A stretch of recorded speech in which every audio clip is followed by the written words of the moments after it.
ago tomorrow, the first woman was ordained in the Diocese of Washington. It is my privilege this morning to introduce you to Rachael Appold, who will deliver the message here at Christ Church. O Lord, grant that the words of my mouth and the meditation from my heart will always be acceptable to you. Amen. Please be seated. Today I wanted to discuss an issue that I'm sure everyone by now has heard about, the end of the world. According to Harold Camping, on Saturday, May 21st, 2011, all the good Christians float up to heaven, and then 5 months later, on October 21st, 2011, the world would end. Now, of course, the rapture hasn't happened.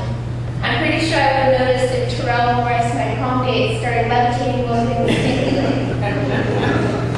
In the week leading up to the end of the world, I'm proud to say that I didn't actually believe Harold Camping's prediction. After all, the same guy said the world was going to end on many previous occasions.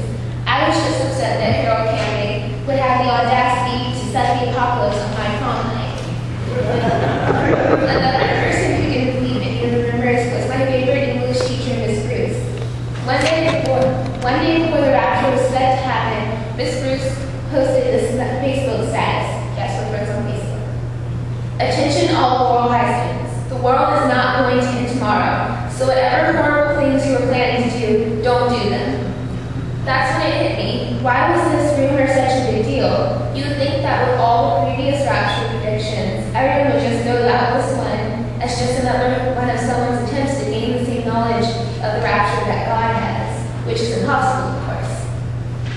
The answer to this question is as simple as this.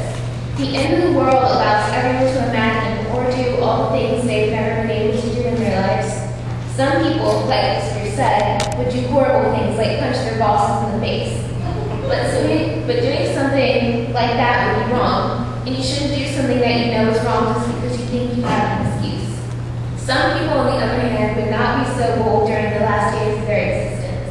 They would become depressed and cry all over things that they never got to do in life, like go skydiving or see a Lady Gaga concert. Because of this group of people, I was prompted to ask this question. What in the world made Harold Camping think that there was an exact mathematical equation to the apocalypse? Would God even provide us such an equation? Honestly, I don't think he would.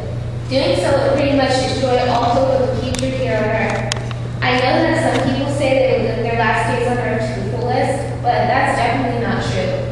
It would be nearly impossible to have a joyous last day on earth without sad, no hope of a future thoughts creeping into your head.